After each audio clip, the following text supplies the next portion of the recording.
Friday night football from the Mile High City, the first ever meeting between the Denver Nightwings and the Seattle Nemesis, with a potential division title on the line for Seattle in Season 3 of their SFL existence. Good evening, everybody, and welcome to Richard L. Snowden Memorial Stadium. You're looking live at Denver, Colorado. Welcome. This is the Simulation Football League presented by APM Music, live on YouTube, alongside producer extraordinaire Cameron Irvine, our statisticians Gerald Smith and Top Kiefer, and my partner, the great Rochelle Colston. I'm Tim Hackett. Thanks for joining us wherever you're joining us from. Ray, a lot on the line for Seattle and for Denver as they try to snap out of a long losing streak. But big picture, a lot of things at stake for the Nemesis, close to making history in just their third season in the league. Yeah, definitely. This should be a good game. I mean, as far as keys to victory, Seattle needs to shut down Bailey O'Shaughnessy, which is, Denver's most of their offense, and Denver needs to run a more balanced offense in order to win this game. There's a lot for Denver to worry about on this Seattle offense, Ray. They have really rebuilt this team in the offseason. They're 7-2, top 4 record in the league right now, and just a lot for an opposing defense to have to try to track on this Seattle offense. I mean, yeah, definitely. You have Ty Patek, who's always a run threat. You have Baloo Scott. You got Fox Highwind, and Tita Queen, and Pauly Truth at tight end. Pauly has over 30 receptions, so does Fox Highwind. So they have a very, very powerful offense. It's been a balanced team so far, and they will defend first. On opposite ends of the form spectrum as well, Denver stuck in a 3-game losing streak, trying to right the ship. In the final 3 games of the regular season, the Nightwings will take a knee, and we will start things off from the 20-yard line. Well, it has been rough sailing for Denver over the last couple of weeks. They've lost 3 straight games, all by 12 or more points, and they haven't even played that difficult of a schedule. No team on their schedule, has a winning record as it stands right now. This Seattle team is, you can argue, the best team that they're going to see all year, and there's no argument. This Seattle team is one of the best teams in the league in Season 21. It'll be a tough task for the Nightwings to try to overcome the Nemesis and break out of this 3-game losing streak late in the year. Gene Struthers will throw for the first time, and it's knocked out of the hands of Logan Keel. Great coverage one-on-one out there by Bryant James. Yeah, I'm surprised that Denver's come out actually throwing the ball on first down. This is the definition of a run-first team. You got to look at Gene Struthers there. He's thrown only 6 touchdown passes in 9 games, by far the fewest in the league. They rely heavily on their running back duo, tailback Bailey O'Shaughnessy and fullback R.E. Mills. It's carried them to a lot of success over the last few seasons. Not so much so far this year. Struthers hit immediately. Hit as soon as he snapped the ball. Waylaid by Darko Young, the rookie defensive end, and it's 3rd down and long. Was he unblocked? Yes, he was. Wow. Let's get into the ball quickly. A lot of things have gone poorly for Denver on offense this season, Ray, and the sack department is one of them. They have now given up 24 sacks this season, one of the highest totals in the league. A sack on the second play from scrimmage. Struthers under pressure again, and he goes down again. Second straight sack by Seattle. Sabo Kanan with the hit, and Denver gives up 2 sacks on their first drive, and that'll spell the end of this one for Gene Struthers. Yeah, and they'll be putting way deep in there, close to their end zone right here, Tim. We'll talk about this as the night goes on, Ray, but every team in this league kind of has a different approach, philosophy, when it comes to roster construction, lineup, team management, so on. Denver does not have a standout offensive lineman on their roster. Seattle has 4, by contrast, and there was a time when teams considered offensive linemen an afterthought. I know you don't feel that way because of how you run Los Angeles, but it feels as if that might be a direct correlation. All those sacks given up, no star offensive linemen, it feels as if there's a lot of correlation there. Yeah, 2 drafts in a row. Our number 1 pick of the draft's always been an offensive lineman, so to me they're important, and Denver needs to figure that out, I think. It could be a change of approach for Jeremy Vega and company in the offseason, but still time to go before the offseason, and an early punch will start Seattle's first drive from the Denver side of midfield. The rookie quarterback, Ty Patak, he's under pressure. Now he will spin and fire over the middle, and that's knocked away. One-on-one again over the seam. That's T. DeQueen on the target. Great coverage. Second down. And great coverage by number 24 cornerback Nick Kindler there with a nice hit on DeQueen. And Seattle's first passes incomplete. And so both teams trying to air it out on the first possession. And as the chat pointed out, no carries for Bailey O'Shaughnessy on Denver's first possession. And obviously 2 sacks of Gene Struthers kind of made that a non-issue. Ty Patak steps up. He's going to take off and run. And Ty Patak with a decent gain on second down. Yeah, last week we saw, they played Los Angeles. They saw a lot of that. Ty Patak will take off at, in any moment, anytime. There have been a lot of successful first overall picks in recent SFL history, and Ty Patak appears to be the next one. 3rd down and 6. Deep rollout across his body and links up for a first down. Nice pass across the field, and Fox Highwind, the journeyman wide receiver in his first season here with Seattle, hauls it in for a first down. Yeah, and Fox Highwind's Ty Patak's #1 target. He loves him. He's had his 43rd reception on the season. Gets inside on Rosca Santagria, former minor league standout. Spent his whole career here with Denver. A nice pickup for the Fox, give him 16. First down for the Nemesis from the 26.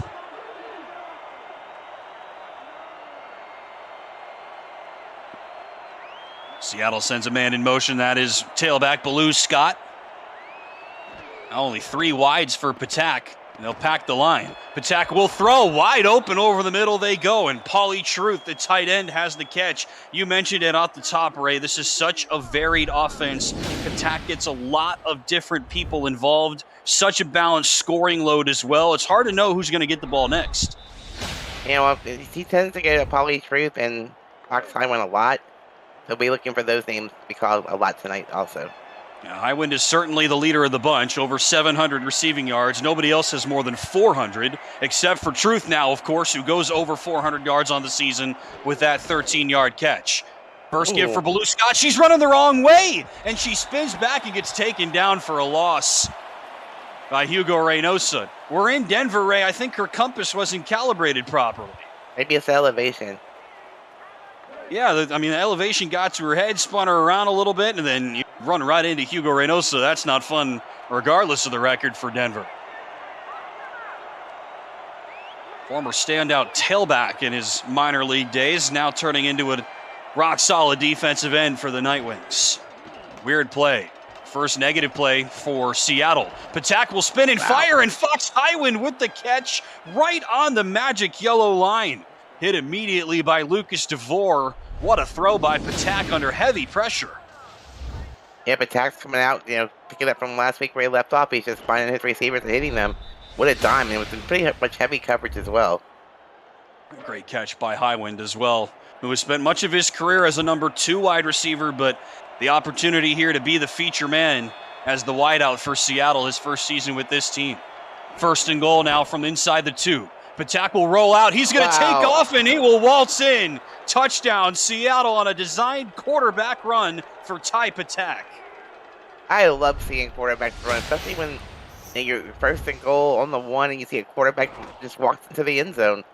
Nobody even touched him. This is not something we ever saw in previous iterations of the Simulation Football League, Ray. You and I have done a handful of games together, and it's always stunning to me as a non-coach, non-executive in this league whenever you see a quarterback carry the ball once. It's not like you've got dual threats now where a quarterback will carry the ball 10, 12 times a game or something like that, as the PAT from Christian Ronald Suey is good. But for me and what I've seen this year, I've seen quarterbacks run more than we have in the past, and I've seen it design plays like that, or at least options where it is an option for a quarterback to take off, and that's what we saw right there.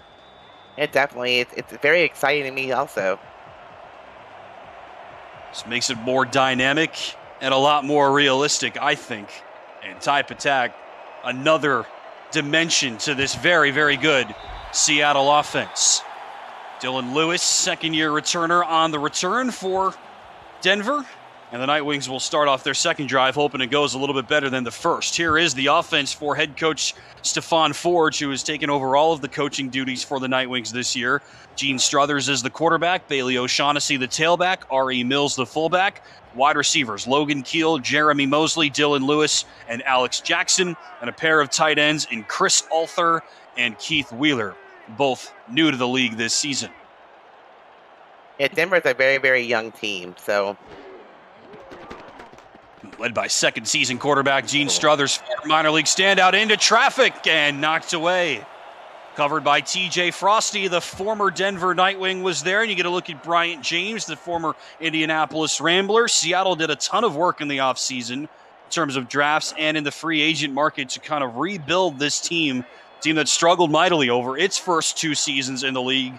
Not struggling at all this season and off to a 7-0 lead. So the 2 safety acquisitions, Frosty and James, on the breakup there.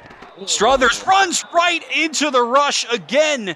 3rd sack by Seattle by the 3rd different player, Aaron Gooden, with the hits. And so far, Tim, we've had 2 incomplete passes and 3 sacks. Gene's having a rough night. It is tough to be a quarterback in a situation like that, Ray. Ooh. Man. Absolutely, and there's nothing you can do. You just spun around, and then you've got a linebacker on a full-out blitz running right into him. Looks like Seattle might send it again. Lewis, the return man, in motion out here to the near side slot. 3rd down and 16. They will send extra pressure. Struthers waylaid again. Aaron Gooden got him for the 2nd straight play, and for the 2nd straight drive, back-to-back sacks by the Nemesis defense will bring an early end to the series. Yes, I said Denver need to bring their tight ends into the game to help with the blocking. I'm not sure what's going on now, offensive line. Well, Seattle's been a good pass rushing team this season. 13 sacks in 9 games, 10th best among all league teams. 4 sacks on 2 defensive possessions, and the Nemesis will start their 2nd possession from about the same place as their first. Man, what a start by this Seattle defense. Yeah, they're basically flipping the field. They're starting in the opponent's side of the field every drive so far. You can't give a team that has had this much success offensively, especially a short field like this. No. Asking for trouble, to say the least. First possession started from the 48, this one officially from the 47. And the reigning first overall pick, Patak, is going to take off and run with a stiff arm. Wow, so much for not a dual threat. Type Patak can do it all. A 12-yard gain on what should have been a 3-yard loss. Yeah, I thought they had him dead to rights, and he just said, no, not today. Push that guy down. Look at that. Pancaked him. That's insane. It's Brenda Puff, the rookie defensive tackle, who met fellow rookie Ty Patak for the first time in the pros. And Patak said, see you later. 12-yard gain. That's insane. Welcome to the new era of SFL quarterbacks. Patak trying to usher it in himself, and he gets escorted down to the ground. Retribution for rookie Brenda Puff. Yeah, that time she actually got to him. He couldn't get away this time. She did a great job there, get to the quarterback. Oh, giant play by this Denver defense. 4 sacks by Seattle on their first 2 possessions. You're looking for some momentum, some energy, Rochelle? There you go, courtesy of your own rookie. Very young Denver defense, as Rochelle mentioned. Close to a dozen rookies across both sides of the ball for Jeremy Vega's squad. And Puff getting the better of that more experienced Seattle offensive line that we talked about a minute ago. Patak has time this time, and Fox Highwind is open for his 3rd catch of this first quarter and another first down for Seattle. A great route by Fox Highwind, and with a rocket throw by Patak. Get another look at it. Fox breaks right in, hit by Santagria at the end of it. Fox has been all over the place in his SFL career. Again, a sidecar receiver as a number 2 in London and in other stops over the course of his career, but excelling in that role always. And now And the #1 target for Ty Patak in his rookie season, and excelling in that too. Patak shot puts it forward. Baloo Scott with the catch. Baloo Scott with the shimmy, with the spin, Wow. and the score. What a run by Baloo Scott. Touchdown, Seattle. Seattle's making it look easy right now, Tim. They've come out in their first 2 drives and scored 2 touchdowns. I mean, a quick little pass, broken tackles, spin moves. It's a great running series there. Well, she was on her knees before that pass was thrown. Patak was able to spin around, get out of it eventually, find her as she got back up, and then there were 2 Nightwings that collapsed on her. That was rookie Luke Schreiner that had the hits, but Schreiner just couldn't bring Baloo down, and then off she went. Unreal play by Baloo Scott. PAT from Ronald Suey is good. Look, I mean, that was not what that play was designed to look like. Now, she was meant to be an option as a running back screen, Ray, but again, she was down and then had to get back up, and it was only because Patak had some time to extend that play that it was even able to get it to her, have the ability to get it to her, and once he did, she made some magic happen. Yeah, Patak did have all day to get rid of that ball. He really did. Great kickoff by Ronald Suey, and Denver will have to start off from the 20 once again. Well, if you're new to the Simulation Football League, welcome. The SFL is football for everyone. Get off the sideline and start your player today by joining our Discord server at simulationfl.net. Click the Join the Community button and begin your career, or just meet the stars of the SFL on and off the field. It's never too late to get involved. Happy to have you with us tonight. Richard L. Snowden Stadium, the home of the multi-time champion Denver Nightwings. And that's a champion-like throw from Gene Struthers, right on target to R.E. Mills, a fullback who can do it all, Rochelle. Yeah, and what's really surprising is we still have not seen a run from Denver. Great point. Again, 4 sacks by Seattle in their first 2 possessions, but obviously those were designed pass plays, and you've got a tailback in Bailey O'Shaughnessy who's top 5 in the league in both carries and yards. You haven't even given him a look yet in this game. 3 minutes left in the first quarter. There you go. We were ready for it. There's Bailey O'Shaughnessy, one of the league greats, but Seattle was ready for it as well. 1 yard for O'Shaughnessy. Sabo Kanan on the hits. Beg your pardon, 2nd down and long. Yeah, if you were Seattle, you came in tonight, and that was your main goal of the night, to stop Bailey. Teams have been doing a good job of that of late. Struthers stands right in the pocket, fires, and has a first down. Absolute bravery, maybe insanity for Gene Struthers, but either way it works. First down catch for Jeremy Mosley.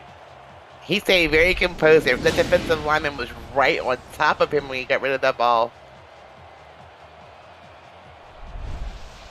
Oof. And at some point, I mean, you got to be used to getting absolutely blasted already in this first quarter, Ray, and I don't know how they didn't get to him there. And Struthers is able to get out of it. Nice work by Mosley, 20-yard catch. Bailey O'Shaughnessy, that's more like it for O'Shaughnessy, a gain of 6. 5th season tailback, O'Shaughnessy, all-star in season 19, where he was one of the best players, not just running backs, but best players in the league. He has arrived officially as one of the best tailbacks that this league has seen in recent history. Again, top 5 in the league in both carries and yards this season, just ahead of Baloo Scott in both of those capacities. But he's been slowed up the last couple of weeks, under 60 rushing yards in each of the last 2 games. I'll give it to him on the up, and O'Shaughnessy has the first down. 10 yards on 2 carries and a first down for the Nightwings. This is much more like it. Yeah, if they can get Bailey going tonight, I think their offense will run more effectively. And you had the opportunity to talk to both of these coaching staffs this week, and I'll throw it to you after this because Stephon Forge was able to give you some insight into the game plan for Denver. And no surprise, it's involving both of these 2 guys. R.E. Mills, the other one. R.E. Mills up the sideline, and a 12-yard gain for R.E. Mills out of the backfield. This is the Denver offense at its finest. Bailey O'Shaughnessy and R.E. Mills. Yeah, and Stephon Forge calls them lightning and thunder combo. And that's what you're seeing right now. You saw the thunder, then you're seeing the lightning. Talk about the versatility that the Seattle offense has, but versatile is the word that I would use when coming up with when talking about R.E. Mills. Fullback that can do everything. He can run, he can catch, he can block. Such a weapon to have. He's already caught 2 balls on this drive. Here's O'Shaughnessy. Bailey O'Shaughnessy right up the middle, and a gain of 9. There's your lightning. Yes, definitely. This is much more like the Denver offense I'm used to seeing, and this possession showing it. Oh, O'Shaughnessy didn't have any carries on Denver's first couple of possessions. You finally start to get your 2 feature players involved, and look what happens. Denver's in the red zone for the first time out of nowhere. Seattle on its heels. O'Shaughnessy again. First down for Bailey O'Shaughnessy. Quickly here is the defense for Seattle.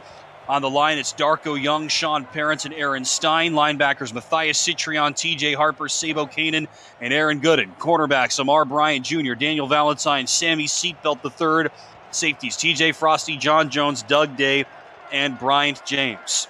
Just outside the goal-to-go situation, Denver authoring a masterful response drive. O'Shaughnessy runs right into the back of an offensive lineman and is able to push forward and get maybe 1. Doug Day, another veteran in this league, his 2nd season now with Seattle, part of the executive team as well for this franchise. You get a look at him there. 8-season league veteran. Guy who's played all over the defensive side of the ball. Limits O'Shaughnessy to a gain of 1. Struthers sets and fires, hits Mosley in stride. A risky throw, but he's able to link it up. 3rd down and 1 coming up. That's trusting your receiver. Wow, that was a very dangerous pass. But he came down with it somehow. This Denver offense is looking good on this drive. It just took being down 14-0 to kickstart them here at home. That is the score, though. Seattle up 14-0. This is the Simulation Football League presented by APM Music, live on YouTube. Tim Hackett and the great Rochelle Colston here with you from Richard L. Snowden Memorial Stadium. Nightwings looking to rally the troops. Losers of 3 straight games. Seattle winners of 4 straight games. Opposite ends of the form spectrum and opposite ends of the scoreline spectrum right now. Denver trying to change it. From the 3. Here's Mills. R.E. Mills lowers the shoulder and scores! Touchdown, Denver. A perfect end to a brilliant drive. They showed a run, the defense was ready for a run, and the offensive line opened up a hole, and Denver scores. You mentioned Stefan Forge, the head coach, offensive coordinator, do-everything coach for Denver, Ray. In your conversations with him this week, he said the game plan is let's get Bailey O'Shaughnessy and R.E. Mills involved. Well, did not happen at all. Literally not at all on Denver's first 2 possessions. Gene Struthers was sacked 4 times. They didn't target Mills or O'Shaughnessy once on that possession. 3 targets for Mills, 6 touches for O'Shaughnessy, and they march down the field and score with relative ease. And they actually took a lot of time off the clock there, too, while they were doing it.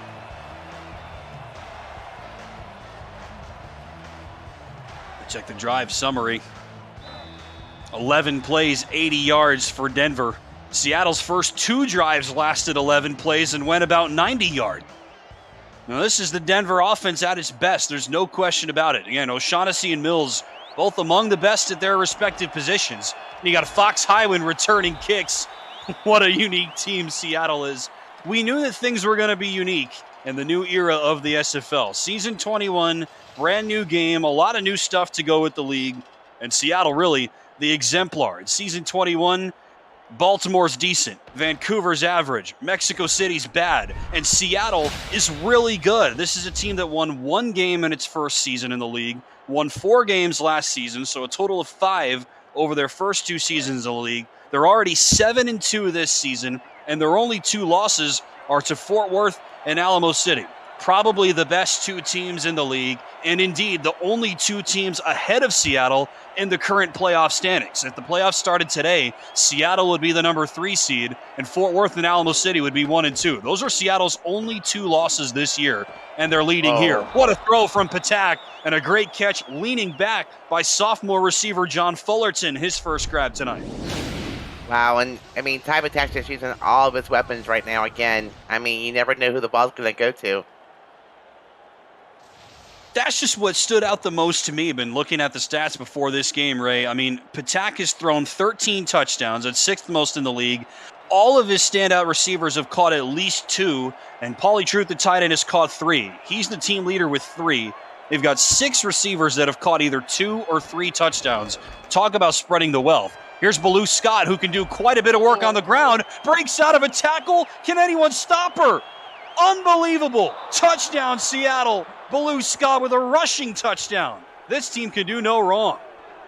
I mean, outside linebacker 7 for Stephon Ford gave chase, but once she got going, there was no catching her. Look at the broken tackles there in the middle of the field.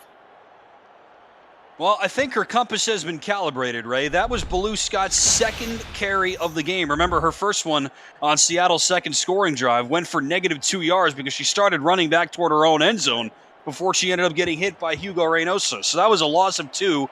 That was a gain of 50. So a net of 48 on 2 carries and 2 total touchdowns for Baloo Scott.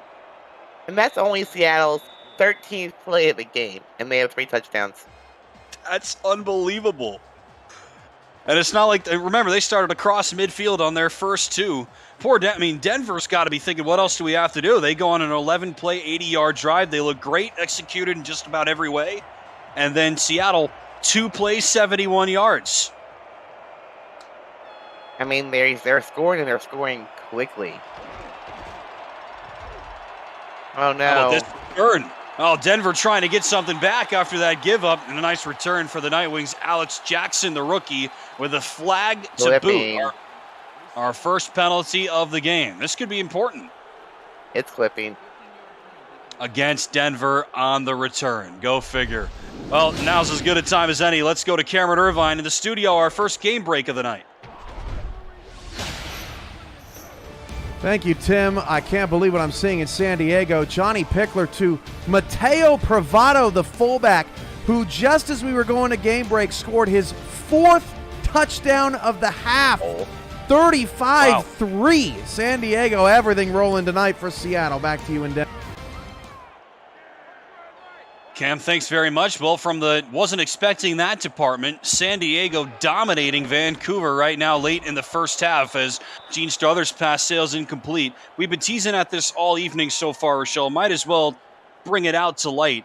There's a lot at stake for Seattle here tonight. Again, this is just their 3rd season in the league, a team that struggled mightily over its first 2. If they win tonight against Denver and Vancouver loses against San Diego and our other game here tonight, Seattle would wrap up the Pacific Division with 2 regular season games left to go.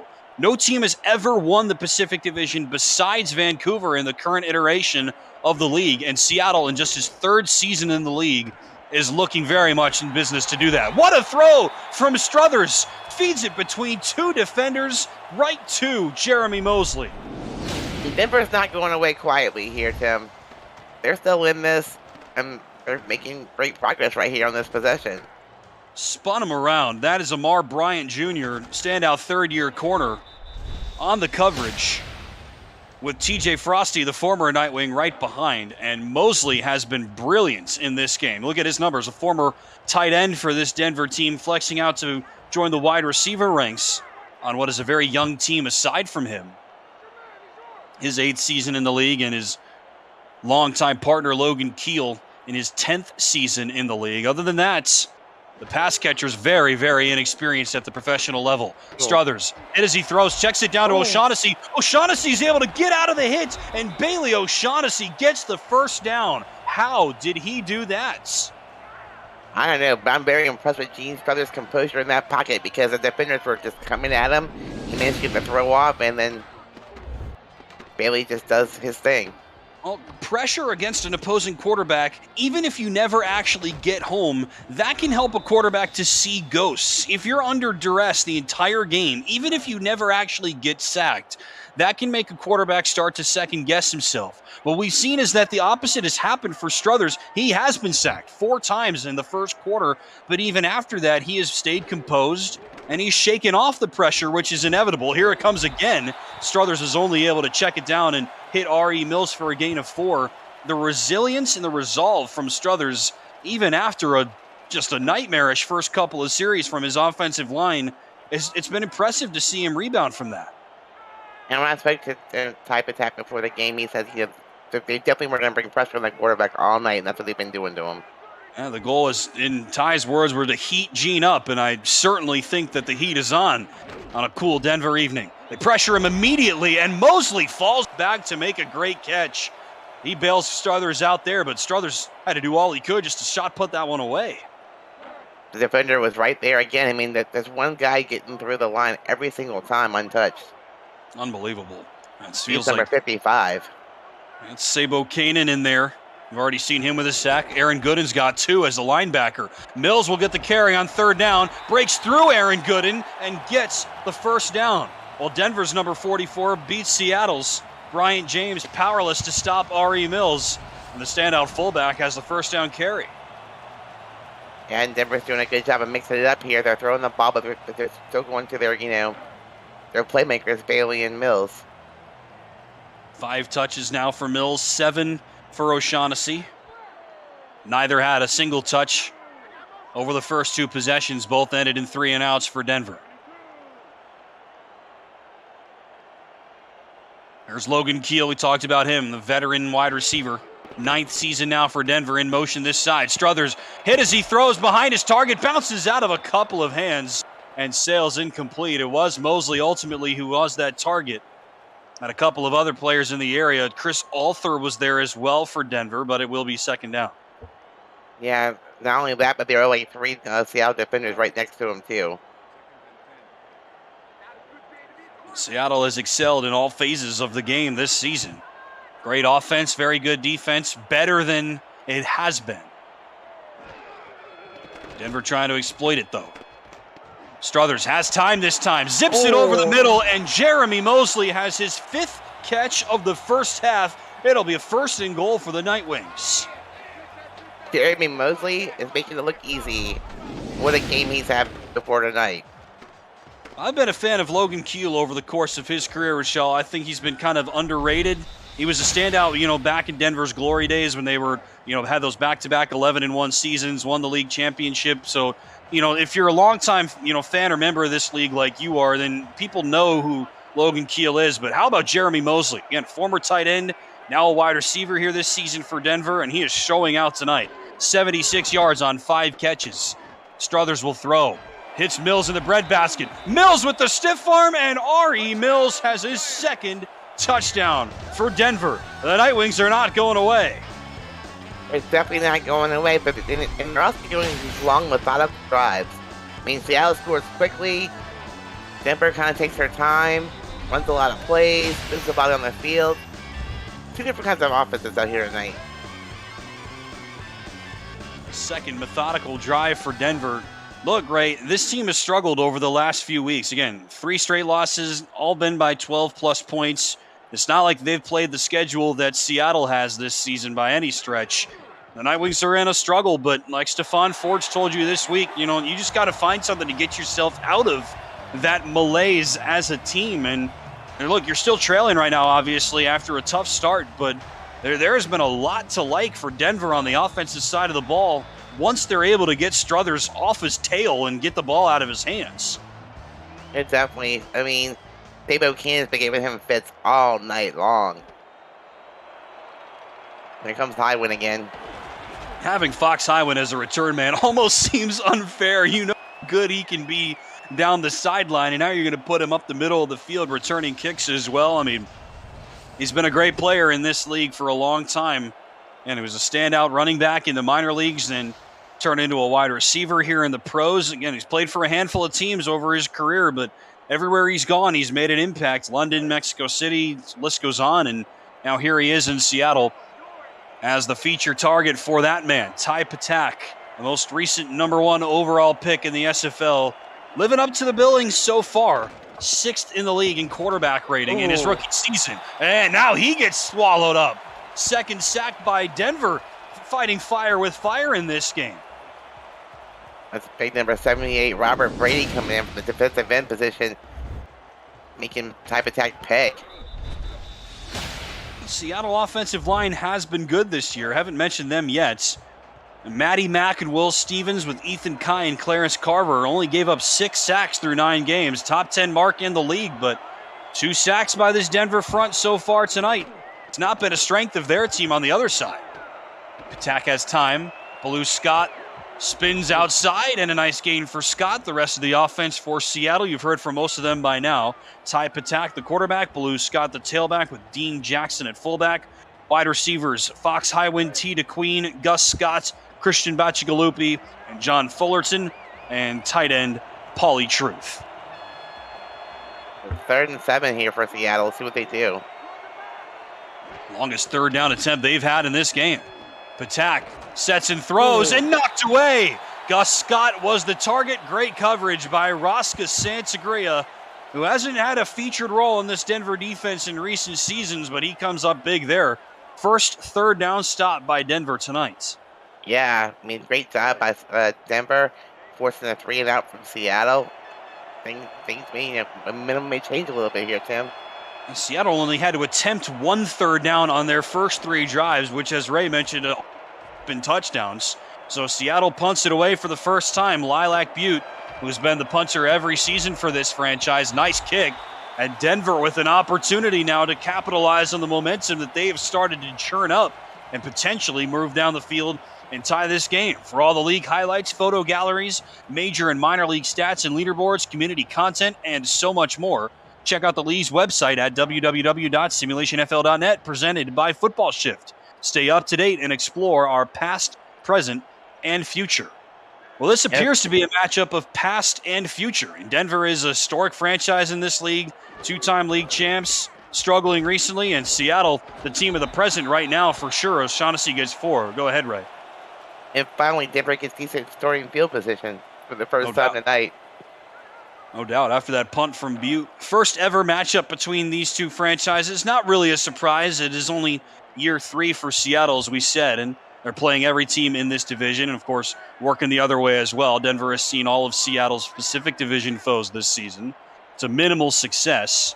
Seattle's 5-0 against common opponents this season, and of course, 7-2 overall. Mills has the backside of that eye. They had O'Shaughnessy pave the way for R.E. Mills. It worked on the touchdown, but not there. And maybe Seattle's figuring out how to stop Bailey and Mills here. Lightning and thunder for the Denver offense, as Stephon Forge called them this week. They certainly have lit it up. Mills has both of Denver's touchdowns. But Struthers now faces a 3rd and 7. No. Hit immediately, shakes out of the hit, and Struthers out of the hands of Dylan Lewis with a flag on the play. This could be critical. Pass interference, definitely, Tim. Wow. What did you see, Ray? Too early contact from Seattle? Just a little bit. As Daniel Valentine, 5th season corner. Look, he stride for stride. Yeah, he stride for stride with Lewis, but then ultimately goes for the body instead of the ball. You can't receive it before he's going to catch the ball. Wow. It's a big no-no in the league. And the pass ended up, I have no idea how Struthers even got that ball off, first of all. He hit Dylan Lewis in the hands, but then the cornerback, Valentine, ends up hitting Dylan Lewis in the body. And that is a very costly penalty. Puts Denver inside the 30 on just one play. Struthers has all day this time. Looking over the middle, R.E. Mills with another big catch down to the 7-yard line. When you have a fullback that can act as a receiver in the middle of the field, that's business. 20 yards on that catch from R.E. Mills. Look at that. He's done this his whole career, Rochelle. I mean, that's a fullback out, a streak up the seam, right down the hashes. He owns those routes. I'll spot him. Go ahead, sorry. Denver's knocking on the door of the end zone here now, too. Doubt about it. This has been Mills' territory. Instead, they'll go to O'Shaughnessy. O'Shaughnessy shakes through, and Bailey O'Shaughnessy scores. The Nightwings have risen from the dead, and a PATOA from tying Seattle and potentially spoiling this party. I lost my words here. I mean, Bailey O'Shaughnessy gets the ball, she just powers her way to the end zone, and now we're tied. Tight end Keith Wheeler helping to pave the way for O'Shaughnessy. We mentioned Mills' territory. Well, you got Bailey O in there as well. One of the league's greats. 12th rushing touchdown this season for O'Shaughnessy. And the PAT, little bit dodgy, but it's good from rookie kicker Hudson James. After 2 disastrous possessions for Denver, Seattle spotted to a 14-0 lead almost instantaneously. A 21-7 lead. That's gone with 3:10 left in the first half. The Nightwings have come all the way back to tie this thing up. And Denver came here as a 10.5 underdog. There's a great kick from Hudson James. Highwind has been doing damage on the returns, but not this time. Well, I mean, we thought for a second, Ray, or at least I did, and I wasn't sure if, which of these two games would be more lopsided. But right now, San Diego is absolutely blowing out Vancouver in the other game on the SFL network here tonight. And out of nowhere, Denver not only has made this a game, they've tied this game. Seattle armed with all 3 timeouts and 3+ minutes for type attack. Wide open. No. Fox Highwind sheds the coverage and gets to the 40-yard line. 20-yard link up. Santagria on the hit. Defense was just playing a little bit too back in their zone and left Fox in the middle of the field just wide open. Here's the defense for Denver before we get too much deeper into this game. Robert Brady, Hugo Reynosa, Gerald Cumbus, and Brenda Puff are on the line. Linebackers Stephon Forge, Dusty Killebrew, and Luis Quintana. Quarterbacks Kappa Jones, Nick Kindler, and Luke Schreiner. With Rosca Santagria alongside Lucas DeVore and Strike Vader. More than half a dozen rookies on this Denver defense as Jeremy Vega tries to rebuild this side. It's won 2 league championships. Patak had 2 receivers there going for Highwind. Highwind hit a little bit early that time, but no call. Yeah, I thought maybe that was another PI call, but refs didn't see it, so it's just an incomplete pass. This just in from Cameron Irvine in the SFL studios. At the half, San Diego leads Vancouver 42-6. Again, 42-6. Johnny Pickler is 14 of 14 in that first half. 253 yards and 2 touchdowns for San Diego. Unbelievable game. Patak, right on target. What a throw. And Tita Queen has her second catch. And I guess type attack is going right back to Wayne's attitude. Just keeps throwing the ball down the field to many receivers. My mistake. First catch for DeQueen. She was targeted on the first play of the game, but did not haul it in. It's her first catch, second target. And again, the stakes are clear for Seattle in this game. They lose this game, it's by no means over for any reason. But if they win and Vancouver loses, the Pacific Division crown goes to the Nemesis in just Season 3. Suddenly, they've got a lot of work to do to make that happen. It looked like it might be a sure thing for a minute, but only for a minute. And with 2 minutes now left in the first half, we've got a brand new ball game. Seattle 21, Denver 21. This is the SFL, presented by APM Music on YouTube. And Vancouver's offense is really no slouch. I mean, they have a pretty powerful offense over there anyway. So to hold them to 6 points, that's pretty amazing. No question about it. And this has been that's been the franchise in this half, this quadrant of the SFL. No question. You and I know it well. And Patak trying to uproot the odds. What a throw and what a catch. Climbing the ladder, T to Queen. Back-to-back grabs for her. Right now, Seattle's making it look easy. Denver's playing too much zone on these receivers. And Seattle's got 3 timeouts, Ray, and we know how good this passing offense has been this year. Why are they flexing off so much this early? Like I said, I have no clue. But wish I could figure it out myself. Sure they do as well. I mean, this has got to be an adjustment to make. That's Nick Kindler, 8-season veteran on that coverage, if you can call it that, and a big gain for DeQueen. 34 yards on those last 2 grabs. Patak, he'll check it down. Here's Fox Highwind yet again. 5th catch of the first half for Highwind. So Highwind's got about 78 yards on 5 catches. Mosley has 76 on 5 catches, and those two continuing to do battle. I mean, I have to give credit to the Seattle's offensive line. They're giving type attack all the time he needs to find open receivers. Here's Scott, who has been a huge piece of this offense as well. Timeout on the field as Scott gets a first down. They have really found, I don't want to say a diamond in the rough, because Baloo Scott has been in this league for 3 seasons, but Motor City did not use Scott at all in her rookie season. And then really Seattle didn't use her all that much last season either. She has now scored 21 rushing touchdowns this season. She had just 11 rushing touchdowns total over her first 2 seasons in the league. That leads the league. 21 rushing touchdowns. Nobody has more. And Definitely a breakout season. No question about that. Well, they look to her here. Instead, Patak goes to the end zone and in stride, touchdown, Pauly Truth. Denver couldn't handle the Truth on that possession, and Seattle right back in front, stamping out the flames of that Nightwing comeback. This is like, it's becoming a shootout, Tim. I mean, touchdown, touchdown, touchdown. No, Seattle, Denver punted a couple times at the beginning of the game, and since then, been a shootout. These are 2 league average defenses as well. Seattle allows 26 points per game. Denver allows 27. And if Seattle's able to hit this PAT, then Denver will have allowed 28 in the first half alone. This is pretty crazy. Yeah, that over is looking very achievable tonight.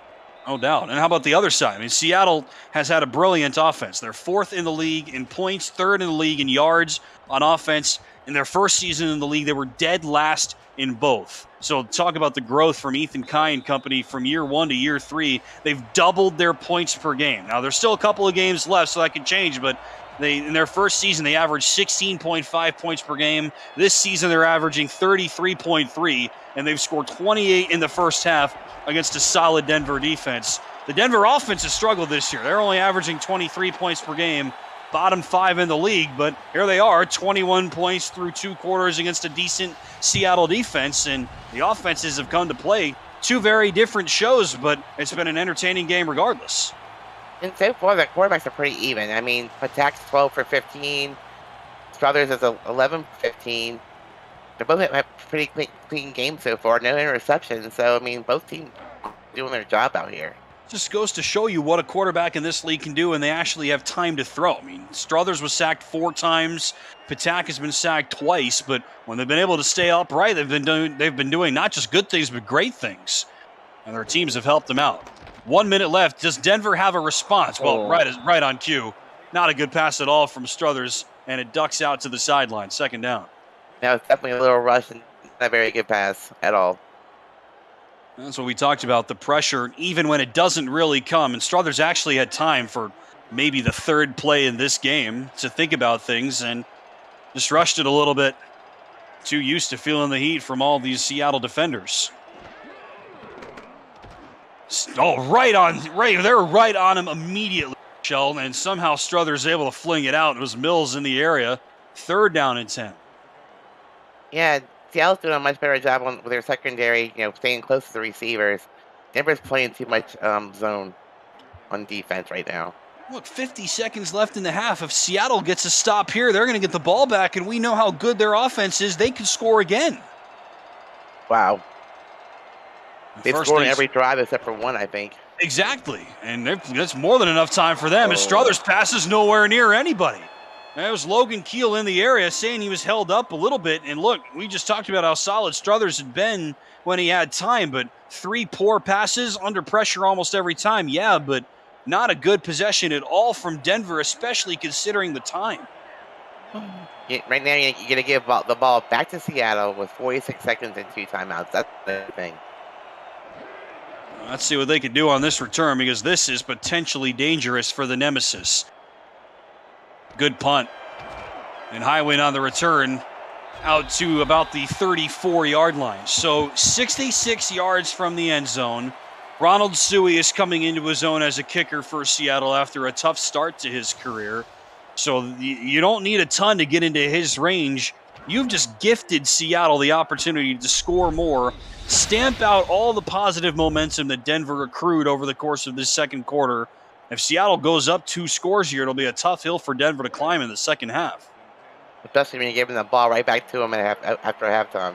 No doubt about it. Yep, you're right. Seattle will get the ball to start the 2nd half. 2 timeouts for the Nemesis, up by 1 score. Player in motion, that's Christian Bacigalupi. He doesn't have a target in this game. Patak will go the other way, and a high catch by T. DeQueen, and another 1st down for DeQueen. Yeah, I was definitely going for a score here, Tim. They're wasting no time. And speaking of not wasting time, an immediate timeout call right after the catch preserving as much of this clock as possible. I'd look for sideline passes now. Well, it was a bit of a quick trigger from Ty Patak, who also serves as this team's head coach. Either way. And of 13 for DeQueen. Close to 50 yards on just 3 grabs. Patak slings it this way, and DeQueen somehow hauls it in. Ripped it away from Rosca Santagria. Back-to-back first down grabs from the team bookkeeper herself. And Seattle inside the 35. Yeah, great clock management, calling timeout right away, preserving the clock. Could get interesting right here. No doubt. You're close to Ronald Suey's range right now.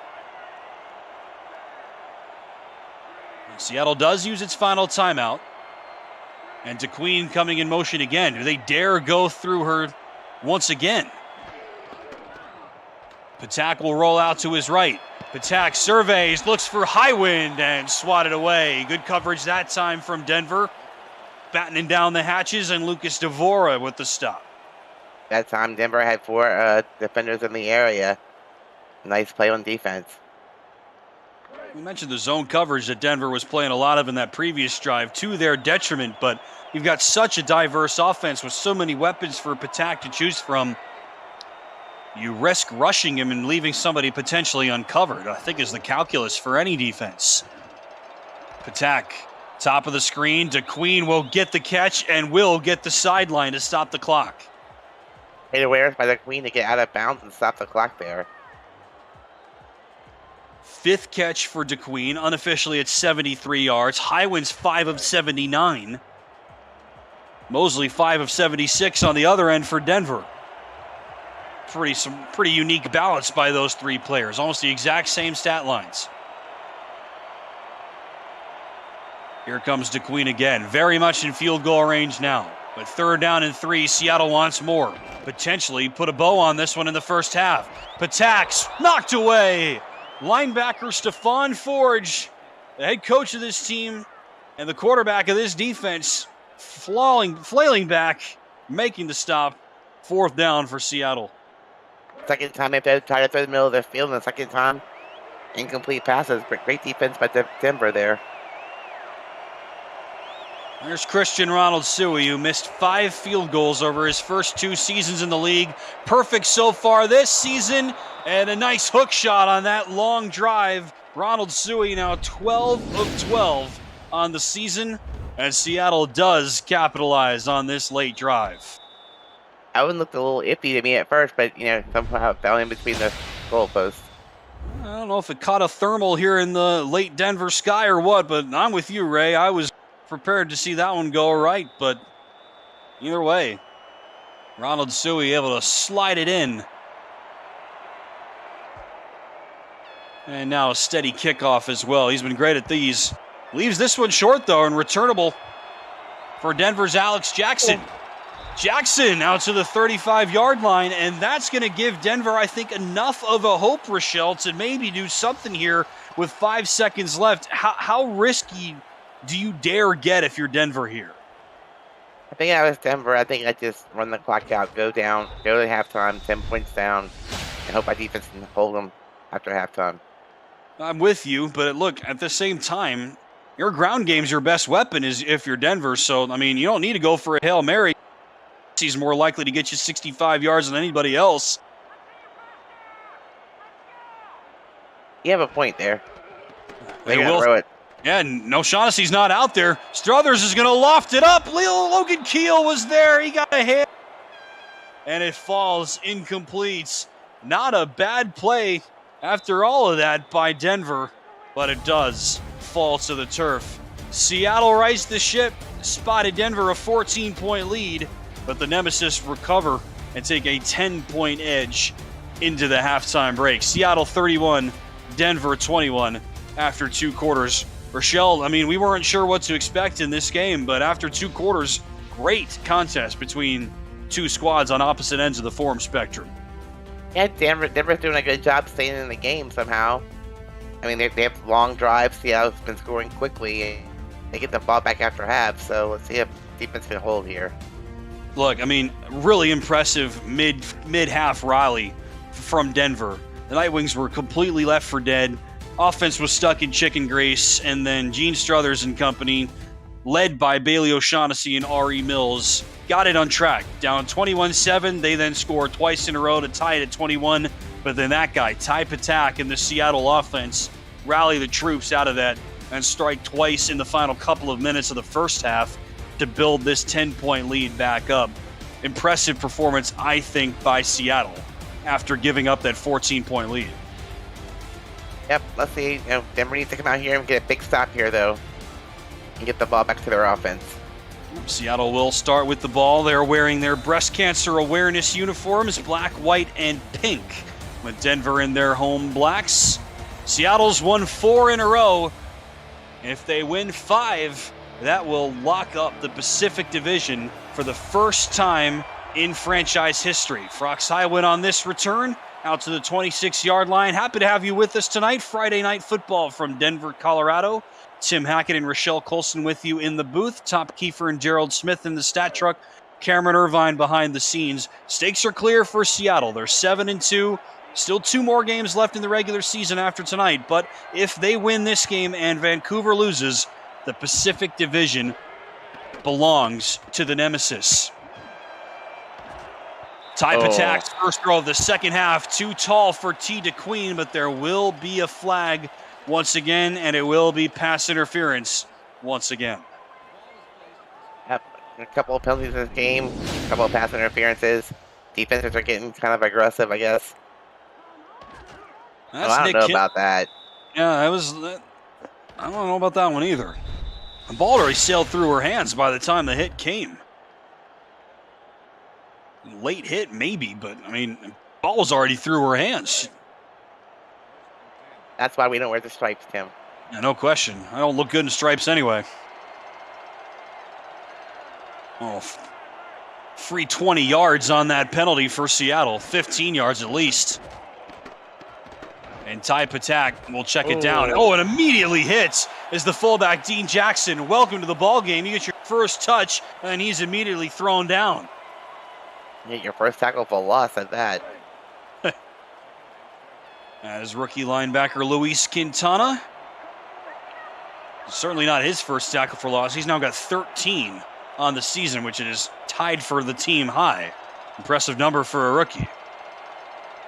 Definitely.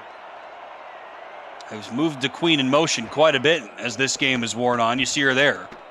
Patak evades. Patak fires, and DeQueen out of that motion makes the catch up the sideline, shakes off Santagria, and T. DeQueen over the century mark. Seattle in enemy territory already. I thought for sure that would be picked off by the corner back there, but it wasn't. Somehow DeQueen came up with the ball. Yep. He saw Roscoe lying. Roscoe was lying in wait for that pick, right? But he turned around and the ball was past him. Definitely. Oh, look. DeQueen 100 receiving yards on the day. Well, so much for over the century mark. She's right at the century mark. 27-yard gain for DeQueen. Longest pass of the night for Patak. His third pass of 20-plus yards. Going for another one. Deep shot hauled in by Paulie Truth. Down to the 15-yard line. First down, Seattle.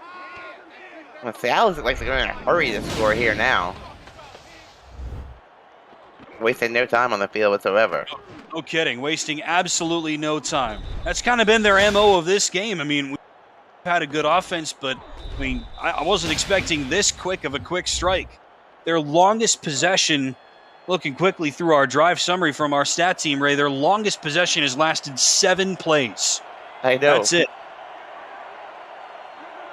This is the 5th play of this drive. They're already inside the red zone. That penalty helped.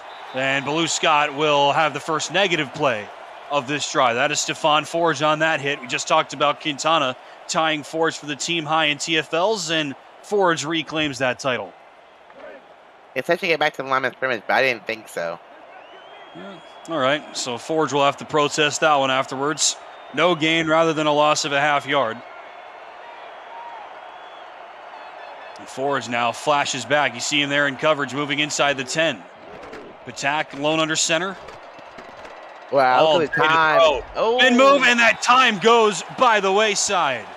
Gerald Cumbus The other rookie defensive lineman has the sack, joining the show that Brenda Puff started in the first half. Yeah, good job by Denver here, not giving up, and finally broke through the line. Well, it's incumbent upon the Denver defense to find a way to slow down the Seattle offense, and that might be the play that they needed. Yeah, they can make Seattle settle for a field goal here. That'd be a win for Denver.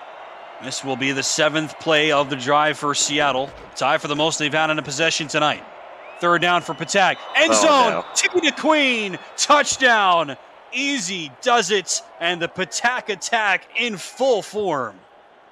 Somehow T. Queen got behind the defenders in the end zone, and Ty Patak threw the perfect pass. Amazing. Wow.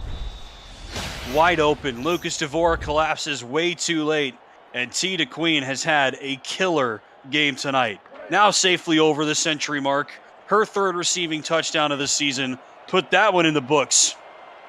And Seattle opens up its largest lead.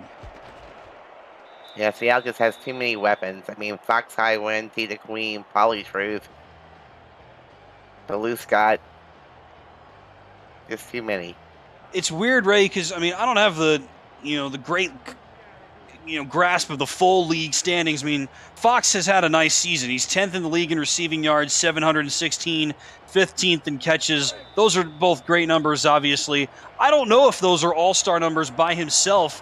I don't know if Seattle is going to have an all-star receiver this year alongside Patak, but that's just because this team, end-to-end, is so good. I mean, Highwind had nearly twice as many yards receiving as the next closest, and DeQueen was the next closest. But like we said, all of their wide receivers, and they've got 5 of them, had 2 touchdowns before today. Truth had 3. So Patak, who is 5th in the league in yards and 6th in the league in touchdowns before tonight, 6th in the league in QBR as a rookie. I mean, he has just a plethora of options, and they've all come through for him today, it feels like. That's why they're so hard to defend. I mean, you can't just defend one person. You can't double team one person. They'll just throw to somebody else.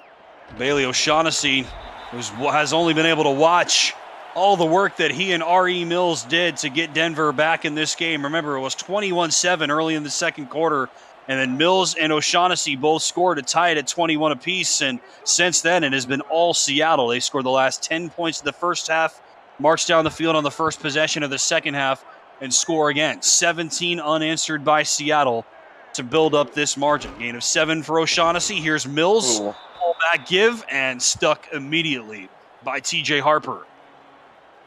Yep, and they're clamping down on Denver's run game, and they open up the offense again by throwing the ball down the field. Jeremy Mosley's had a great game, like we've said. 5 catches, 76 yards unofficially. No other receivers have a catch. Logan Keel is 0 for 5.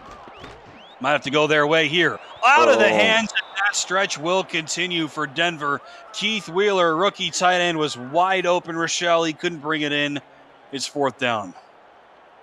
And that if you're Denver, this is like the worst case scenario. You can't go 3 and out. Well, it's a 4th play.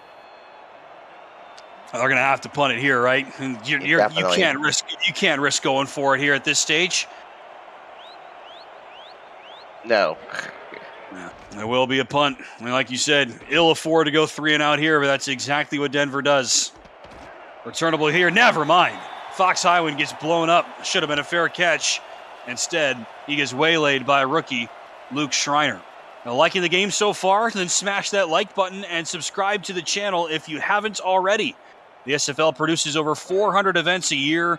There's no one else that gives you more football. Don't miss a minute of SFL or SFLM action and help the channel grow through your support. Well, Seattle, one of the franchises that's helping this league grow, and soaring to new heights here in year 3 of the franchise. Wow. Highwind is wide open again. He's had a brilliant day. He's had a great career. You can't leave a guy like that unmarked. It's almost like Denver's not going to prevent defense. I mean, they're leaving everything in front of them, and there's just too much space. You're 100% right on that. This is a secondary that has had success in the past. I mean, Nick Kindler has had success in this league. Rosca Santagria is as famous as it gets at times in this league, but they have struggled across the board to slow up type attack, who's now over 300 yards passing. Quarterback rating flawless. Here's Scott. What more can we say? I mean, Blue Scott's only going to get a gain of 2. I think Patak has been almost perfect in this game, but Blue Scott has had a great game as well. That's just her 7th touch. Yeah, and they keep, you gotta keep running the ball to keep the defense honest. So I think it's a great play call on first down. Scott is top 10 in the league in both carries and yards. A career season for her, breakout season like Ray said earlier, and already has scored twice on just 7 touches. Oh. Whoa, Patak gets absolutely blasted. Thrown down by Robert Brady, who's got his 2nd sack of the night. Wow, he just came through that line untouched and got to Patak immediately. I don't think Patak even, oh, wow. Good night. You line up a defensive end like Brady against a guard and Chris Arthur, 73, your right guard. It's not as good. It's not an easy battle for a guard. I can tell you that, Ray. And I mean, Hugo Reynoso, I think, is a great player, but you try to stack it against him, and that leaves Brady room to work. What a throw from Patak, and another 3rd down and long does not matter. First catch tonight from Gus Scott as they continue to get everybody involved. Now it's a 50-50 ball, and Gus Scott just hung on. What a great catch. Off his back foot as well from Patak. That is a literal dart throw. Spin arounds off his toes. Fush pushes it forward. And Kippa Jones unable to do anything against Gus Scott. Look at those numbers from Patak. Only 5 incompletions against 3 touchdowns. Truth goes out offset against Matty Mack, the right tackle. Patak shakes off the hit and gets it to Blue Scott. And Scott, no, not quite able to shake away from Hugo Reynoso. Somehow that's a gain of 5. Could have been the 5th sack of the night. I'm not sure how Patak even got out of it. I thought for sure he was going down back there in the field. Me too. A rookie quarterback with the composure of a veteran. You don't see that very often in this league, but again, Patak trying to usher in a new offense, a new wave, a new face for this Nemesis team. And Patak's going to face the floor this time. 5th sack by Denver. And Kippa Jones, who just blew that coverage on Gus Scott a minute ago, coming in on a cornerback blitz. Yeah, basically nobody covered him. He just went straight to the quarterback from the line. First career sack for rookie quarterback Kippa Jones, who has 2 picks. And now his first hit in the backfield. Welcome to the league. Another long play for Patak. Wide open in the end zone. Gus Scott breaks through. 2nd catch of the drive, and Seattle has opened this thing up. It's the 2nd time we've seen that play in the end zone where the receiver's just wide open all by himself in the middle of the end zone. You mentioned it earlier, Rochelle. I mean, it felt like Denver was playing back and just kind of letting Seattle dictate terms, but that time that prevent defense didn't prevent anywhere near enough. They were 10 yards shy of the end zone, and Gus Scott just blew right past them. 2nd time tonight they've been off guard in the end zone like that. The receiver was just wide open in the middle, just standing there in the middle of the end zone waiting for the pass. Well, Seattle went 3 and outs after they went up 21-7. And then Denver took full advantage, scored on the possession before that and scored on the possession after that to tie it up at 21 apiece. The Nemesis have scored on every single other possession, including the one that ended with 10 seconds left in the first half on that desperation field goal by Christian Ronald Suey. Seattle has scored on every possession except 1. They've scored a touchdown on every possession except 2 tonight. This offense, against a decent Denver defense as well. This is a league average defense, about 26 points per game, which is what the league does on average this season, Ray. Seattle has already put up 45, and we're not even through the 3rd quarter. Yeah, if you're Denver here, if you don't answer back, this could get ugly. I'm with you. It is quite literally now or never, I feel, for the Nightwings. We're down 14-0 and then 21-7. Rallied then in the first half, but time is ticking. I mean, we had 66 points scored in this game, and we're only not even to the fourth quarter yet. Struthers, Mosley, and a gain of 7. We've seen motion by both teams. That's been something that we've seen a lot in the new era of the SFL. I mean, Mosley, top of the screen, no one went to follow him, and it's an easy gain of 7. Speaking of receivers, Mosley's the only one that actually has six receptions. That's it. No other receivers have a catch. Mills and O'Shaughnessy have both been involved, but no other receivers have a catch. O'Shaughnessy forward for a gain of about 2. And Keel has had a nice season. 34 catches, 628, and 3 touchdowns.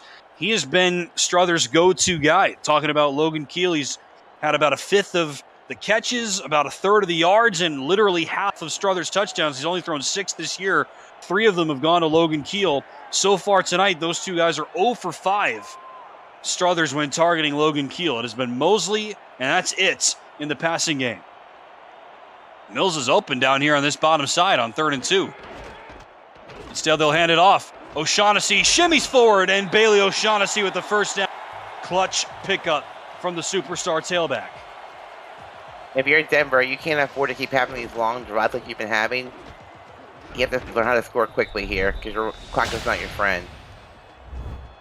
Well, Bailey O'Shaughnessy has helped to revitalize this Denver attack, no question about it. And since he's been the feature back, they have been top 10 in the league in rushing 3 times, including season 19 when he was a superstar among superstars at the position. And they're top 10 in the league once again in rushing, but the rest of the offense has lagged with Gene Struthers as the signal caller, second to last in passing offense, despite being 5th best in rushing. Struthers will push it out to O'Shaughnessy. Ooh. Decent gain on first down, shouldered down afterwards by Bryant James, and O'Shaughnessy a little bit slow to get up, Ray. Yeah, and Seattle keeps bringing pressure to him. I mean, they're rushing 2 linebackers almost every play. Such a unique setup. You've got 2 inside backers and 2 outside backers, so a true 4-3 defense, which we never used to see very often in the league, but potentially Seattle trying to innovate on the defensive side as well. O'Shaughnessy is the up back here, and O'Shaughnessy gets a gain of a couple. And one of those inside backers, Matthias Citrion, with the hit. It's 3rd down. And Seattle continues to stack that box, slowing down Denver's run game for sure. Denver just 4 of 8 on 3rd downs tonight. Seattle is 4 of 6. Key contrast. Here's the 9th attempt for Denver. O'Shaughnessy on the carry, and O'Shaughnessy gets the first down under a minute left in the 3rd. Again, they've seen 9 3rd downs in this game, Rochelle. They have run the ball on those 3rd downs almost every time. And as you see, it's worked about half the time. Yeah, they're just Bailey doing her thing there.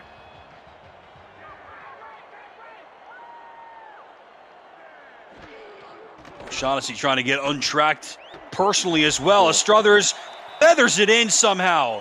And that is the first catch of the night for Logan Keel, the team's leading receiver. Welcome to the game, Logan Keel. No kidding. There's the night for Struthers. A lot of those incompletions are drops or were throws that were hurried. We don't track quarterback hurries in this league, but just about every pass attempt has been hurried. R.E. Mills hurdles, gets the first down. This running game has looked pretty good across the balance of the game, Ray, but you're down by 24 now with 1 quarter to play. You got to wonder how soon you have to abandon that approach. 1 quarter left, all Seattle since the midway point of the 2nd quarter. The nemesis on the precipice of history and up by 24 with 1 quarter to play. This is the SFL presented by APM Music, live on YouTube. The of the Simulation Football League is intended for the private use of our audience. Any rebroadcast, retransmission, or account of the game without the express written consent of the league office is prohibited. Welcome back to the 4th quarter at Richard L. Snowden Memorial Stadium. Tim Hackett, Rochelle Colson with Top Kiefer, Gerald Smith, and Cameron Irvine here with you. Thanks for joining us. Seattle in the midst of a 4-game win streak, 1 win away from the first Pacific Division crown in franchise history. O'Shaughnessy on a toss. First time we've seen that tonight, Rochelle, and TJ Frosty helps blow it up.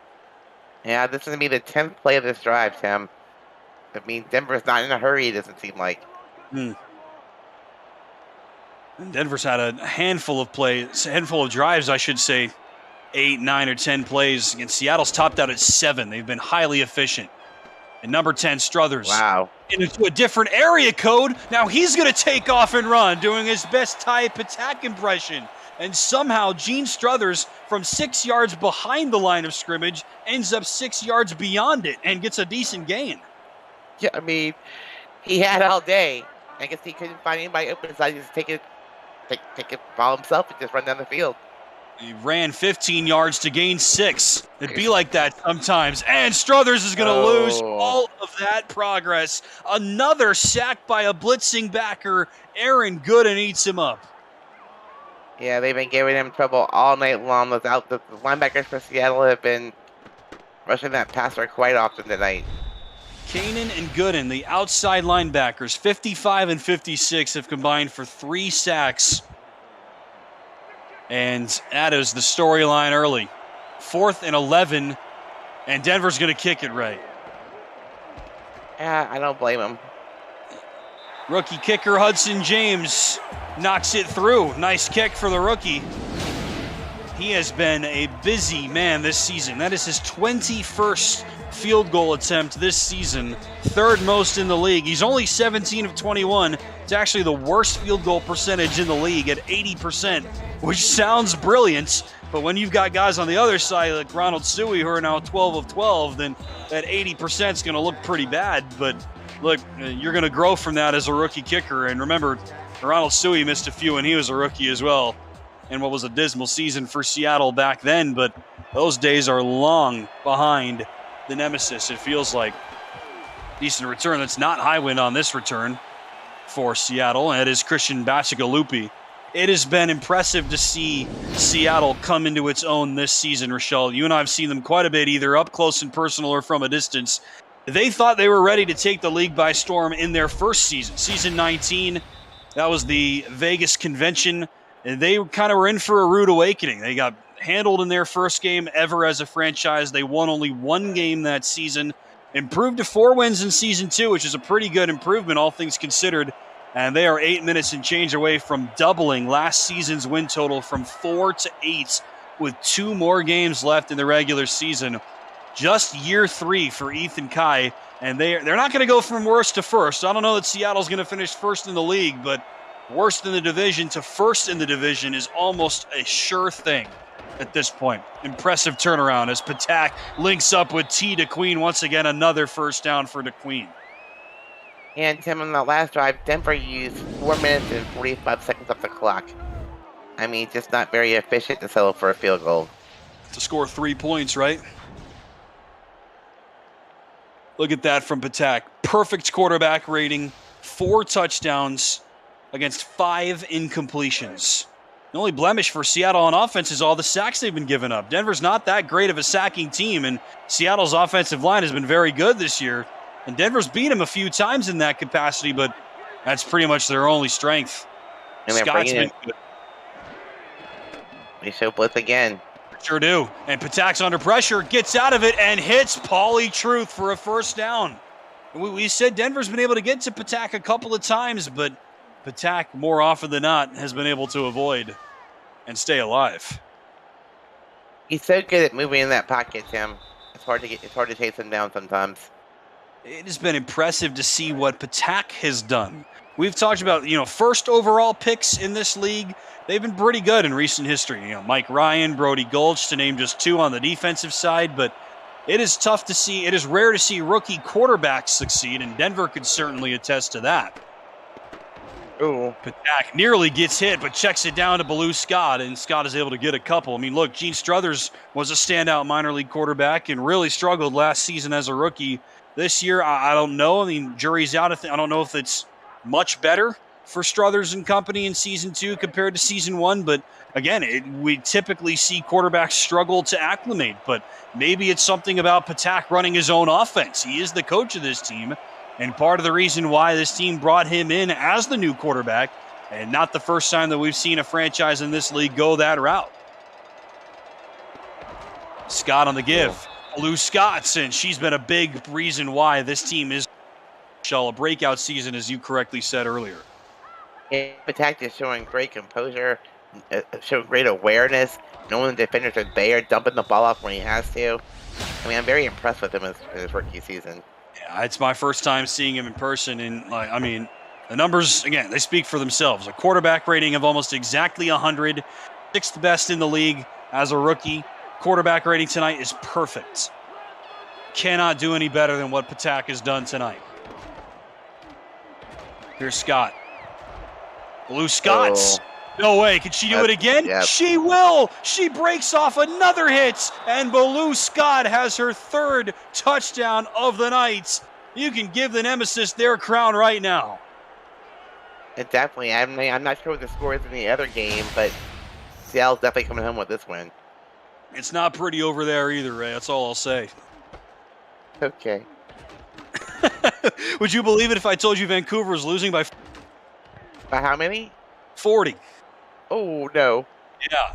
And look, it's easy to scoreboard watch in this league. It is very easy to follow what other teams are doing in other games across the metaphorical country. It's not that far of a flight from San Diego to Denver, and Seattle will be watching that game closely. And this has been a done deal for quite some time. It is not often that you see Vancouver on the other side of a 40-point spread, giving up 50-plus points in a game, and getting absolutely shellacked by a team that I'm not sure what the spread in that game was, Ray. San Diego was favored slightly, a little bit of it's a toss-up really in terms of odds, but you don't see Vancouver as not the favored team very often. You don't see them lose by 40 very often, and you never see them not win the Pacific Division. It has literally never happened since the league returned to division formats in season 16. Vancouver has won the division every single time. Now, there have been some usurpers, some candidates to take their league title.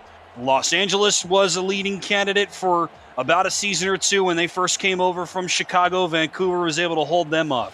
Portland had a couple of moments. They've never really been able to come through. San Diego has been okay at times. It's now Seattle in the Pacific Division with Vancouver. And not only are Seattle the usurpers, they're going to take the throne outright with 2 games left to go, 3 weeks in the regular season. This is not going to be a close race. No, and Vancouver has lots of offensive weapons, too, to hold them down to that. So it's really amazing. Yeah, I mean, that's, like I said, Vancouver's the preeminent franchise geographical area of the SFL, the northwest side, and you got Denver here in the greater Midwest with all what they were able to accomplish 5 or 6 seasons ago, but they've fallen on hard times recently. But you got Arizona to the south, Mexico City to the further south, this year not included. But look, this Vancouver was the team to beat, literally, in this division, even though it's not always been that. It's their team. They're the team to beat. No longer. Seattle, crown them right now. 50 points scored by Seattle. 60 points now scored by San Diego in the other game. Nice catch by Logan Keel to help move the sticks for Denver. Did you say Seattle? 68 points? 62 by San Diego against Vancouver. Okay. And I've been part of broadcasts where Vancouver has been the team scoring 60 points. It is literally a 50-point spread in the other game, and this game not a whole lot closer. This game was more exciting before halftime. Yeah, no doubt. It has been all Seattle since the break, yes, but since midway through the second quarter. As Ari Mills up the sideline, and he stays in somehow. And DJ Moore has arrived in this game, I guess, and Ari Mills with a nice gain, just barely. I want to see a replay of this. I want to see the sideline dance. There we go. Oh, I thought he had stepped up there, but he didn't. There are a couple of instances where I thought he may have stepped out. Reach up and miss to stay in bounds. No doubt. I've been a fan of R.E. Mills for a long time, Rochelle. I'm not going to lie. Especially if you're of a give it to the fullback proponents, he's your guy. O'Shaughnessy, not much there, maybe 3. And Look, I mean, that's now unofficially 61 rushing yards for O'Shaughnessy in this game. I was just about to say that he's had a better game than he has in the past a couple of weeks, but not by much. 61 rushing yards in this game. Last 2 weeks, 58 rushing yards against Vegas and 55 rushing yards last week against Vancouver. Teams have really been able to key in on Bailey O'Shaughnessy and keep him down a lot more than we are used to seeing. Struthers in stride. Jeremy Mosley is stopped at the goal line. Just barely kept out by Amar Bryant. Denver right back to it. All three lines are overlapping. Struthers throws a pick. Ruins that as he throws it right to Daniel Valentine. And Valentine is going to break away. Only Chris Arthur can catch him. Here comes Logan Keel trying to keel haul him back. It's Valentine's Day in Denver. A pick six for third season cornerback Daniel Valentine. And that will put a bow on a Pacific Division title for the Seattle Nemesis, the first in franchise history. Next time I saw them line up in a hurry-up offense and go to a passing play on the 1 yard line, I said, oh no, don't throw an interception. That's exactly what happened, and to get like 100 yards for a return. Pick six for Valentine. 100 plus for Valentine on the return. Unbelievable. He threw it right to him, Rochelle. Yep.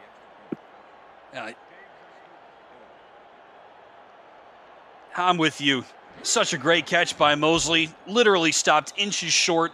He deserved a touchdown. He's had a brilliant day, over 100 yards, and you don't get assists on interceptions, but I mean, Amar Bryant should get an assist. Just barely stopped Jeremy Mosley from scoring. There was no review, no challenge, and then seconds later, Struthers with the first turnover by either team, and it's returned 100 plus yards by Daniel Valentine for the score. His first defensive touchdown of the season, just the second defensive touchdown by Seattle, as Alex Jackson has a nice return out to the 41-yard line. Let's check in with Cameron Irvine. Game break back in the SFL studios. Yeah, thank you, Tim. Just wanted to give a huge shout out to Mateo Privado tonight. San Diego's fullback, 14 carries, 101 yards, 5 touchdowns, 3 catches, 138 yards, and another touchdown. 69-12. Back to you in Denver. A nice scoreline for Seattle fans, Cam. Thank you very much. And we talk about give it to the fullback. Mateo Privado is having a game for the ages among all fullback fans. We thought Mills was having a nice night. Privado doing a season's worth of fullback work for the entire league tonight by himself. Struthers' pass goes off a helmet of Logan Keel, and he has had a tough night. Poor Logan. I mean, you just can't pay to get a reception here lately. No doubt. First career defensive touchdown for Daniel Valentine. His third season with Seattle, 5th in the league. One more than Hall of Famer Eddie Gage. Yes, we said the line. Poor Eddie. I know. I'm sorry, Eddie. I want it to happen badly. Just so we don't have to hear it from him, if nothing else. Low throw. Dylan Lewis can't haul it in. It's Valentine on that coverage, and it's Valentine on that penalty. I mean, I admit it's harder for safeties to get pick sixes, but I even have a couple. So I was going to say, you can do it. My player cannot, but that's neither here nor there. This is what my player would do in this situation. That tackle right there. You don't even get credit for the tackle. I mean, that's... the penalty. Do they track penalties, like penalties not drawn, but penalties caused in the career record books? Because that might be something that my player leads in. This is the first season we've actually seen PI called a lot. So, Tim, you're probably okay. Hooray for that. I think Valentine is going to be given a pass after that pick six a couple of minutes ago. I'll give him that one. Wow. That's a nice throw from Struthers. Hauled in by Alex Jackson, rookie wide receiver. First catch tonight, and the first catch by somebody not named Mosley or Keel. And right on cue, Mosley has another grab. That's his 8th. Right back to the line. Denver goes hurry up for the first time. Struthers out of the hands of Keel. It sails up, and oh man, Brian James was wrong way. Looked like he might have a pick there too. It's Valentine on that coverage. Are we surprised? No. A succinct answer. After that pick six, he just wants he wants another one, Tim. Oh, don't blame him. 2 more than Hall of Famer Eddie Gage. He's going to hate me. Especially after the Arizona game. All right. Not going to say anything more about that one. Yeah, he's so mad at me. I'm sure. He'll forgive you, though. Maybe. In due time. Struthers trying to right the ship for the Nightwing. Sidearm sling right into coverage. I think it was Valentine again. No, check that. Valentine was there, but it is Sammy Seatbelt III, the rookie corner, who's going to get credit for that pass breakup. It's 4th down. What a name, Tim. Yeah. Well, all gas, no brakes for Seattle, seatbelt or otherwise. It was 21-21 after O'Shaughnessy and Mills went back-to-back. Since then, all nemesis. Denver has tallied just 1 field goal since and nothing else. They're going to go for it on 4th and 5. And Logan Keel with the catch in stride. Logan Keel to the 10-yard line. Hit from behind by the aforementioned seatbelt. Arresting his momentum. That's what he's supposed to do. Struthers, end zone, out of the hands of a defender. It was Jackson on the target, Amar Bryant on the coverage. Denver will have the opportunity to take a breath. And another dangerous pass from Gene Struthers. I thought another pick there in the end zone. There have been 41 points scored since the game was tied at 21 apiece. 38 of those points have been scored by Seattle. 38-3 run since the midway point of the second quarter.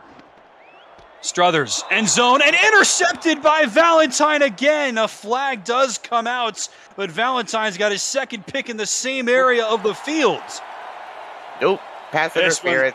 This one isn't going to count, and Valentine's going to have to return his presence. I mean, what? I guess that the penalty is right here against Doug Day of all people. And that foul occurred in the end zone, so Denver. One. Please don't pass the ball here, Denver. Please run it. No kidding. You got 2 great tailbacks. I mean, really. They're both off the field.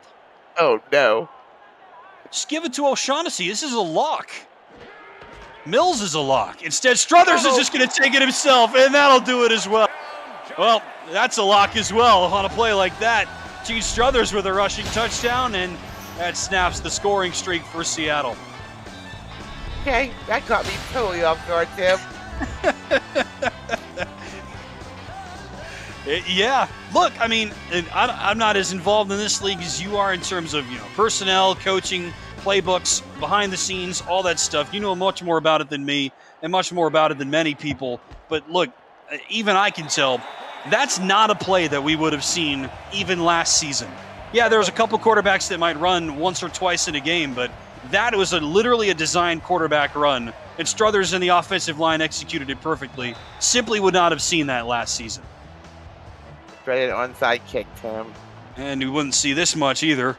And out of the hands, never mind, it's snagged. Oh, no. It's a return opportunity for Seattle. Oh my goodness. What else have we seen in this game? The hands team out there, number 25, came down with the ball.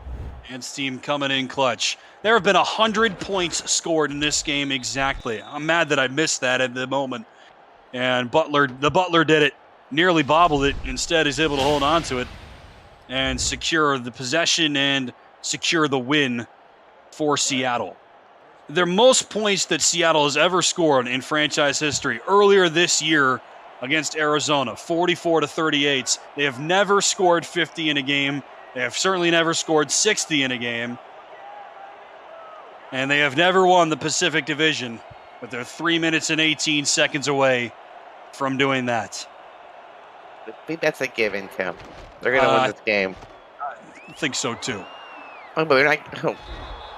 They're still pushing, though. Look, Blue Scott has been an afterthought in the box score because of how good Ty Patak has been, but she's got 3 total scores and over 100 rushing yards.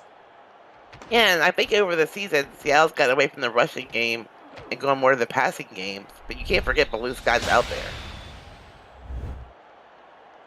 You won't like this one either, Rochelle. The largest margin of victory, and thanks to Mike Daggs and Mark Lopez and company for putting all this together, by the way, so I don't even have to work to look this up. The largest margin of victory, according to their notes, in Seattle franchise history has been this season twice in both of the two matchups against the LA Lycans. Seattle won both of those games this season by 18 points. Tonight they lead by 28. Unbelievable. Definitely. That'll knock the look Lycans at out of the this. record book at least. As Patak is going to take off and run and slides. Could have picked up a late hit afterwards. Ty Patak, 5 total touchdowns. This is a rookie first overall pick. He's one of the best quarterbacks in the league this season. Definitely, and he's always a threat to run, Tim, like I said before. We saw it last week, too. 4 carries, 28 yards, and a touchdown. That's a quarterback tally. That's fullback numbers in this league. Well, not if you're Matteo Privado tonight, apparently, but that is usually what a fullback would love to do in this league. Patak is doing that as a quarterback, and he's thrown for almost 400 yards as well. I'm glad to see him slide there. I don't like when he gets hit. No kidding. Risking a bad injury, which obviously doesn't have a ton of long-term effect, but still. 2 minutes left in regulation. That's all that separates Seattle from history in Season 21. This is the SFL presented by APM Music, live on YouTube. APM Music is unrivaled music to bring your stories to life, inspiring every production with the world's most robust and constantly refreshed music collection, state-of-the-art technology, and world-class customer service. APM Music is the official soundtrack of the Simulation Football League. To explore their library and to find the perfect tracks for your projects, visit apmmusic.com. And a sweet symphony for Seattle here tonight. Patak rolls out, fires, hits Pauly Truth in stride. Gain of 7, and timeouts are going to come out, I guess, that time of night. Week 11 of Season 21 continues tomorrow with key divisional games. Indianapolis versus Tulsa and Houston versus Alamo City. Sunday, Mexico City and LA try to stay hot. And Florida tries to snap a rare late-season losing streak. For the full weekend schedule, visit our website, simulationfl.net.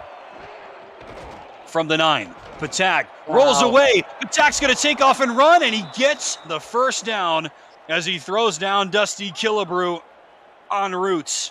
What a game from Ty Patak. This is unreal. Can you imagine battling a lineman and getting away from him? No, this is a quarterback. Here, stiff arm. I gotta go. This is modern football. I mean, we haven't seen this in this league before this season. Oh, welcome to the modern era, Seattle. Patak, oh, he's going to be welcome to the floor again. 3rd sack by Robert Brady, and there's some stuff to take away for Denver tonight, Ray. I mean, look, scoreline's bad. Final score's not going to look good. They've been blown out. There's no question about it, but they have done a couple of good things, and the pressure that they've gotten on Seattle is something that most teams do not do. And Ty Patak reminded me of Taysom Hill out there. It's high praise.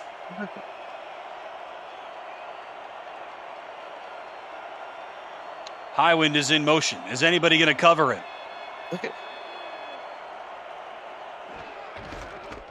They will hand it off to Blue Scott. And Scott still somehow, is anybody going to stop her? I guess really they will.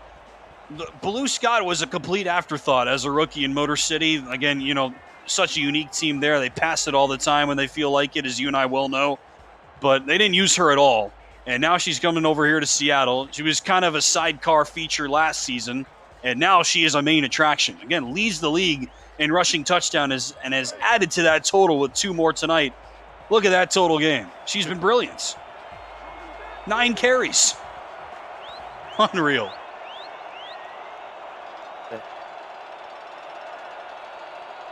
Third down and goal. The Seattle look to ice this one here. It'll be Scott. And Scott will be stopped a couple of yards short. It's Luis Quintana on the stop. 4th down and goal. Seattle will have to snap it one more time. Field goal units that coming on the field, Tim? Not sure yet which direction they're going to go. Denver has called all 3 timeouts, by the way. So they will have to let it run. It will be a field goal attempt for Christian Ronald Suey. Already made from 43 tonight.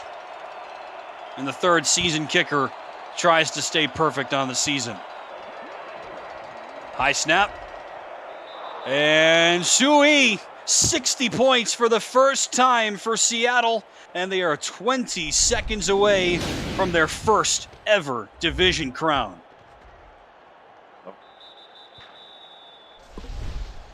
Before tonight, Seattle had never scored 50 points in a game. Tonight, they have now scored 60 points for the first time. The biggest margin of victory in franchise history. They are literally doubling up the vaunted Denver Nightwings, one of the best franchises in recent SFL history.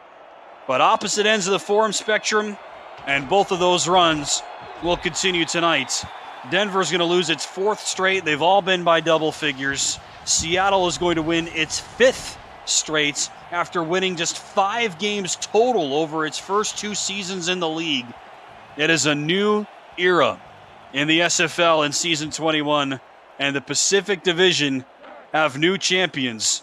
The Nemesis are on top for the first time ever. Perhaps one last hurrah here from Gene Struthers. Not been his fault tonight by any means.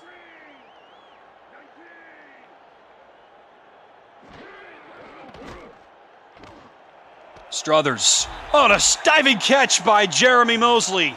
What a snag. The nice hands catch of the game brought to you by Retroid. Put a Retroid handheld in your hands and play the only video game with your player in it. SFL 4K23. And shout out to Denver for getting the spike in so we have a few more seconds to think about these things. Seattle won 1 game in the first season that it was in the league, season 19. They upped that total from 1 to 4 in season 20. And this season, they have doubled their win total from 4 to 8. And in just 2 seasons, Seattle has gone from worst to first. Nice link up from Struthers to Alex Jackson. That'll bring an end to the game. Seattle, champions of the Pacific Division for the first time in franchise history in just the 3rd season of franchise history. The worst to first transition is complete. 1 season away from winning 4 games, just 2 seasons away from winning only 1. The Nemesis are Pacific Division champs with their 5th win in a row.